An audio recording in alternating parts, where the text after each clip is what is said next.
I'll never forget the look on Roy Callahan's face when the attorney read my name off that purchase agreement. Roy Callahan, the dealership's top salesman, a man who'd built his whole career on sizing up a customer by their shoes and their handshake before they ever said a word, sat there in that glass-walled conference room with his mouth slightly open, like his brain hadn't caught up to what his ears just heard. 3 weeks earlier, he'd laughed at me.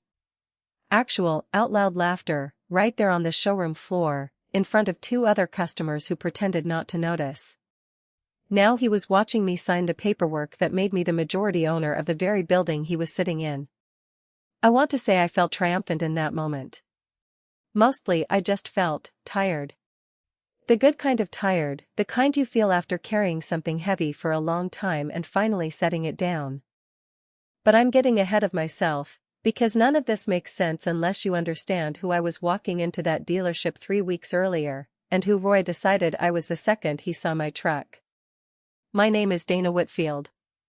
I'm a major in the Army Reserve, and in my civilian life I run acquisitions for a private equity group that specializes in buying up regional auto dealership chains and turning them around. I'd been driving a 2011 Tacoma with 210,000 miles on it for 6 years, because I don't believe in spending money on things that don't need replacing, and because that truck had survived 2 deployments worth of neglect and still started every morning like it had something to prove. I walked onto that lot in jeans, boots, and a faded army sweatshirt, because I wasn't there to buy a car that day.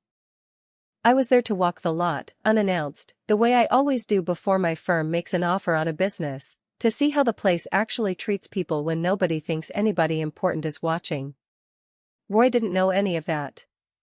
Roy saw a woman in her 30s getting out of a beat-up truck, and he made a decision about me before I'd even closed the door. "Help you find something in your price range?" he said, and he actually smiled when he said it, like it was a kindness. I asked to see the Denali on the showroom floor, the top trim, fully loaded, sticker somewhere north of 70 grand. Roy's smile didn't move, but something behind his eyes did. That one's a serious vehicle," he said. "You sure you don't want to start with something a little more practical? We've got some nice certified pre-owned sedans around back." I told him I wanted to see the Denali. He said, and I remember this word for word because it's the kind of sentence that carves itself into you, "Look, I don't want to waste your time or mine. You can't afford this car." There were 2 other customers near the finance office. I heard one of them stop talking. I felt my face go hot in that particular way where your body reacts before your mind decides how to respond, and for 1 second, just one, I thought about walking out and letting it go, the way you do 100 small insults a year because fighting every one of them would be a full-time job. Then I thought about my paycheck stub sitting folded in my wallet, the one that said major, the one that represented 11 years of a career this man knew nothing about, and something in me went very still and very quiet, the way it does right before I make a decision I don't intend to reverse. I set my folder on his desk, the folder I always carry to these unannounced walkthroughs, the one with my firm's letterhead and the preliminary valuation numbers on his own dealership inside it, and I said, "Actually, I'm here to buy the dealership." To understand how it got from that sentence to a signing table 3 weeks later, you have to go back to who I actually am when nobody's underestimating me. There are 2 versions of me, and almost nobody who meets one ever sees the other. There's the woman in the Tacoma who gets talked down to in showrooms and looked past in line at the hardware store because she's not dressed like money. And then there's the version of me my team sees, the one who spent 4 years overseeing logistics for a battalion supply chain that moved equipment across 3 provinces without a single missed delivery window, the version who got called in during my last deployment to untangle a fuel distribution crisis that had 2 generals arguing in the same room, and untangled it in 6 hours because I don't panic when the math gets ugly, I just start solving. That skill didn't stay in the military.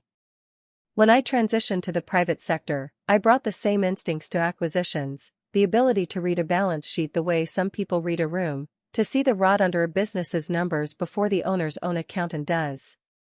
My firm doesn't buy healthy dealerships and coast. We buy struggling ones, the ones bleeding money because of bad management or bad culture, and we fix them. I'd been eyeing this particular dealership for 2 months before I ever walked onto that lot, its numbers were soft, its reviews were worse, and word in the industry was that its aging owner wanted out quietly before retirement.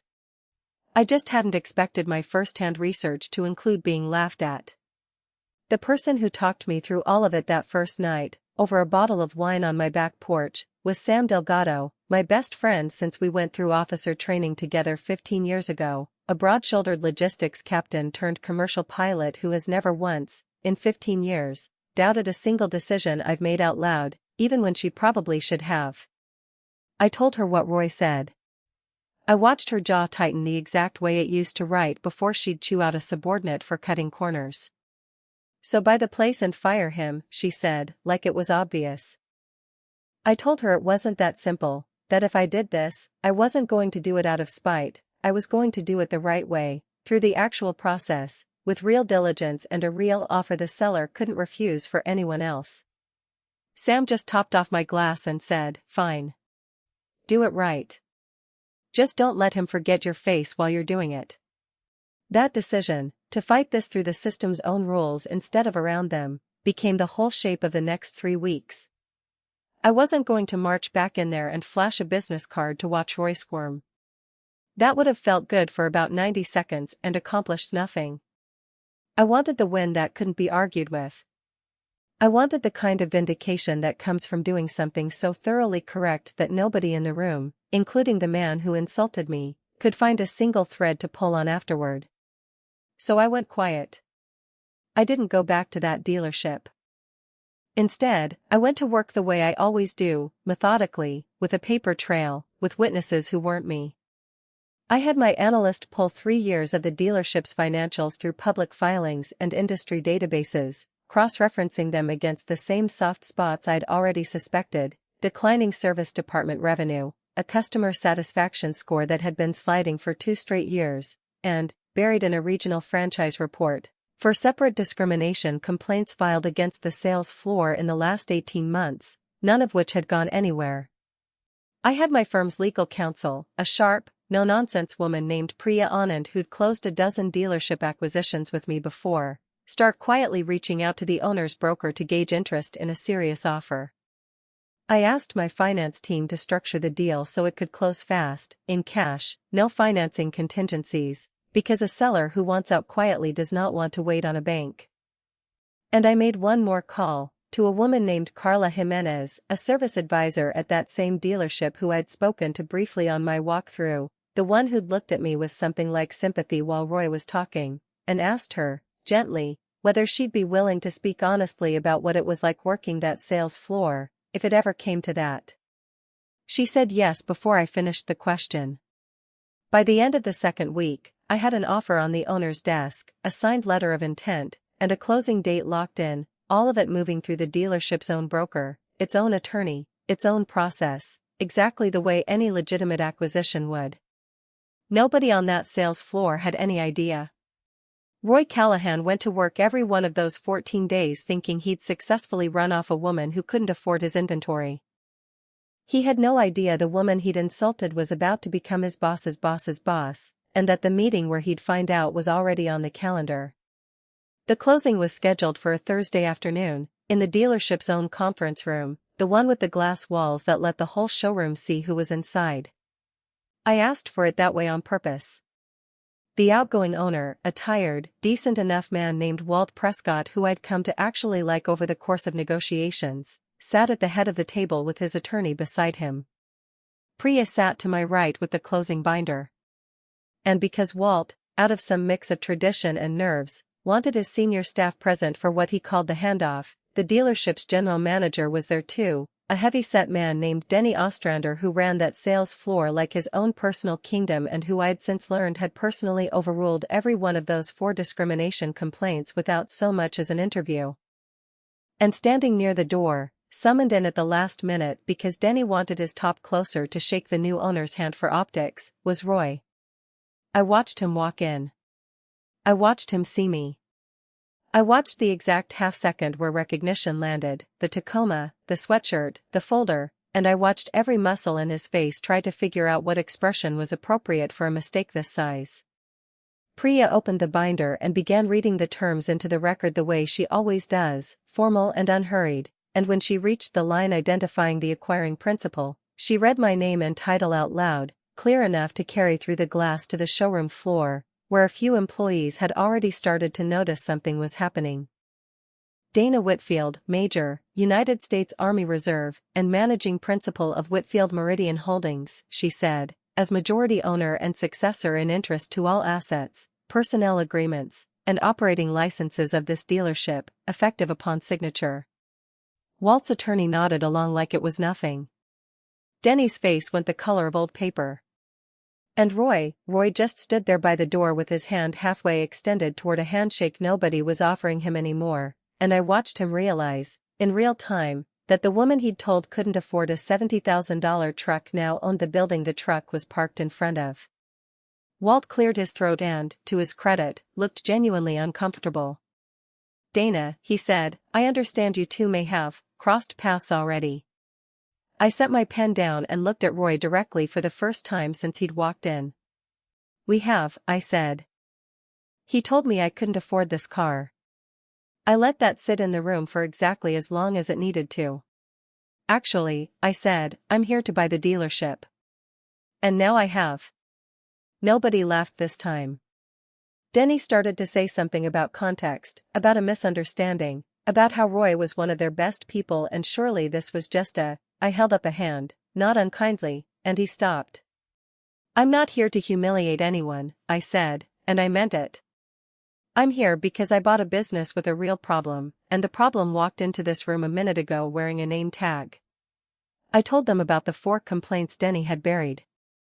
I told them, without raising my voice, that Carla Jimenez had already agreed to talk to me on the record about the culture on that floor, and that she wasn't the only one who would. Roy's face had gone from confusion to something closer to dread, and underneath the dread, something I recognized, because I'd felt it myself plenty of times in uniform, the particular sting of realizing you'd misjudged someone so completely that the miscalculation was now going to cost you everything. "Here's what happens now," I told him, and I said it evenly, the way I'd say it to a soldier who'd made a serious mistake but hadn't yet been told whether there was a path back from it.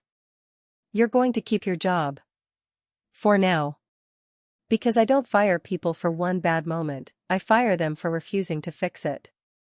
I told him he'd be retrained from the ground up, alongside every other person on that floor, under a program I was already designing, and that his performance from that day forward would be measured not just in units sold but in how every single customer who walked through that door was treated, regardless of what truck they drove up in.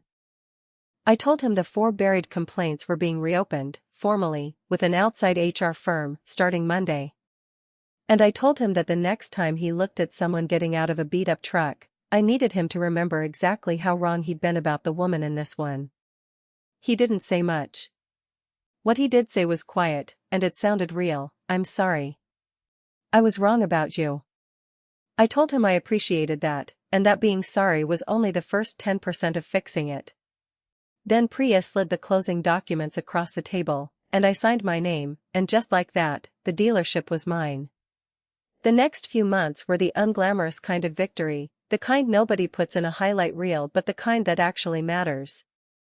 I brought in an outside firm to fully investigate every discrimination complaint the previous ownership had swept under the rug, and 2 of them resulted in real, documented policy failures that I fixed with mandatory bias training for every single person who worked the sales floor, salespeople and finance managers alike. I built what we now call the Whitfield Standard into the dealership's core operating policy, a simple, binding rule that no customer's appearance, vehicle, clothing, or apparent income can be used to steer, discourage, or deny them full access to any vehicle on the lot, enforced with mystery shopper audits every quarter and real consequences for violations, not just a poster in the break room. I started a veterans purchase program offering active duty and reserve service members a guaranteed fair market deal with 0 markup, because if my own uniform hadn't been visible enough to earn me basic respect, I wanted to make sure the next service member who walked in wouldn't have to prove anything at all.